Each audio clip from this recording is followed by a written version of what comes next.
အားလုံးပဲမင်္ဂလာပါခင်ဗျာကျွန်တော်ဒီနေ့မျှဝေပေးသွားမှာကတော့ထိုင်းဘန်းကာစီကွန်ဘန်းကိုအသုံးပြုနေကြတဲ့သူတွေအတွက်ဖုန်းအဟောင်းတွေကကာစီကွန်ဘန်း software ကိုဖုန်းသစ်ထဲကိုဘယ်လိုမျိုးပြောင်းရမလဲဆိုတာမှာဖြစ်ပါတယ်ခင်ဗျာ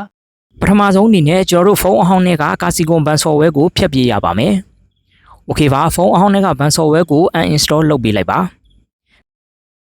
ပြီးရင်တော့ဖုန်းအသစ်ထဲမှာကာစီကွန်ဘန်း software ကို Play Store ကနေပြီးတော့ download ဆွဲပြီးတော့ကျွန်တော် software လေးတွေကိုဝင်ပေးလိုက်ပါဒီနေရာမှာတစ်ခုပြောချင်တာကတော့ဖုန်းအသစ်ထဲမှာထည့်ထားတဲ့ SIM ကတ်ကဘဏ်အကောင့်ဖွင့်တုန်းကထည့်ခဲ့တဲ့ဖုန်း SIM ကတ်နဲ့တူနေရပါမယ်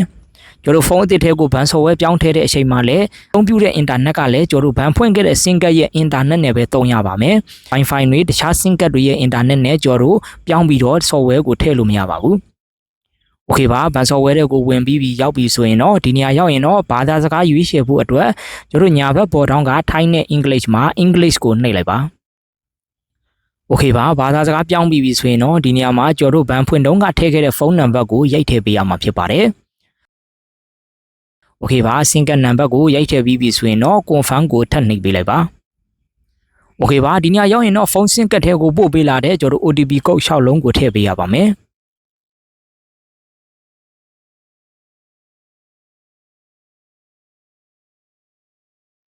ထည့်ပြီးပြီဆိုရင်တော့ confirm ကိုထပ်နှိပ်ပေးလိုက်ပါ Okay ပါဒီနေရာမှာတော့ကျွန်တော်ဖုန်းရဲ့ location ကိုမဖွင့်ရသေးတဲ့အတွက်အပေါ်ဆုံးကစာကြောင်းကိုနှိပ်ပေးလိုက်ပါပြီးရင်တော့ location ဖွင့်ဖို့အတွက် turn on ကိုနှိပ်လိုက်ပါဒီနေရာကိုရောက်ပြီဆိုရင်တော့ next ကိုဆက်နှိပ်ပေးလိုက်ပါ Okay ပါဒီနေရာရောက်ရင်တော့အပေါ်ကကွက်လက်မှာကိုဗန်ရဲ့ကျွန်တော်ဘန်အကောင့်နံပါတ်ကိုထည့်ပေးရပါမယ်အပေါ်ကကွက်လက်လေးကိုနှိပ်ပြီးတော့ကျွန်တော်ရဲ့ဘန်အကောင့်နံပါတ်ကိုတေချာလေးမှန်မှန်ကန်ကန်ရိုက်ထည့်ပေးလိုက်ပါ Okay ပါပြီးရင်တော့အောက်ကကွက်လက်မှာကျွန်တော်ဘန်အကောင့်ဖွင့်တော့ကထည့်ခဲ့တဲ့ passport နံပါတ်ကိုရိုက်ထည့်ပေးရပါမယ် Okay ပါကွက်လက်လေးကိုနှိပ်ပြီးတော့ကျွန်တော် passport နံပါတ်လေးကိုတေချာချာမှန်မှန်ကန်ကန်လေးရိုက်ထည့်ပေးလိုက်ပါ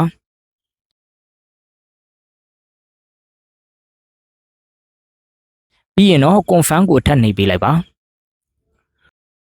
Okay ပါဒီညရောက်ရင်တော့ accept ကိုနှိပ်လိုက်ပါမျက်နှာစကန်ဖတ်ဖို့အတွက်လောက်ရမယ့်အချက်တွေကိုဒီနေရာမှာအချက်5ချက်အနေနဲ့ပြပေးထားပါတယ်ပထမဆုံးအချက်ကတော့မျက်နှာစကန်ဖတ်တဲ့အချိန်မှာဖုန်းကိုမျက်နှာရဲ့အပေါ်ကိုနည်းနည်းမြင့်ပြီးတော့စကန်ဖတ်ပေးရပါမယ်နံပါတ်2အချက်ကတော့မျက်မှန်နှာခေါင်းပိတ်အုပ်ထုပ်တွေကိုကျွန်တော်ဝတ်ထားလို့မရဘူးပေါ့နော်နံပါတ်3အချက်ကတော့မျက်နှာပေါ်မှာသပင်တွေကျနေလို့မရပါဘူးနံပါတ်4အချက်ကတော့မျက်နှာစကန်ဖတ်တဲ့အချိန်မှာကျွန်တော်နေလင်းရောင်အောက်မှာပဲစကန်ဖတ်ရပါမယ်